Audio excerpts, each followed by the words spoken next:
ज्योतिरादित्य सिंधिया जब से बीजेपी में आए हैं वो ये भूल गए हैं कि जब वो कांग्रेस में थे तब क्या बयान देते थे। लेकिन अब तो सिंधिया अपने परिवार का इतिहास भी भूल चुके हैं।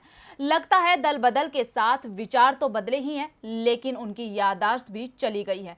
बीजेपी के परिवारवाद के स्टैंड पर वो मीडिया से कुछ ऐसा कह गए कि उनका ये बयान उनकी खूब किरकिरी करा रहा है।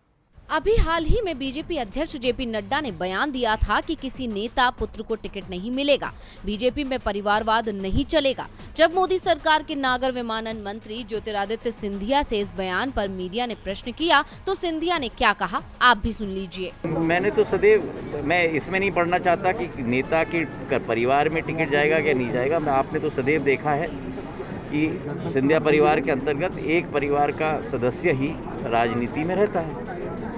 तो ये तो पिछले 30-40 साल से हम लोग ने अपने जीवन काल में ही परिवार में अपनाया है, और ये एक महत्वपूर्ण कदम भी है, क्योंकि सभी को मौका मिलना चाहिए। परिवार का एक सदस्य हो वो काफ़ी होना चाहिए। तो सुना आपने, ज्योतिरादित्य सिंधिया कह रहे हैं कि उनके परिवार में एक ही सदस्य राजनीति में रहता है। शायद वो भूल गए हैं कि उनकी एक बुआ वसुंधरा राजे सिंधिया राजस्थान की पूर्व मुख्यमंत्री हैं और आज भी बीजेपी की बड़ी नेता हैं, जबकि दूसरी बुआ यशोधरा राजे सिंधिया शिवराज सरकार में ही कैबिनेट मंत्री हैं। ये तो वर्तमान की हकीकत है, लेकिन जिस 40 साल पुराने इतिहास की वो बात कर रहे हैं वो उनको ठीक से याद हो, ये तो हो ही कैसे सकता है जब उन्हें अपने परिवार की वर्तमान की स्थिति ही याद नहीं।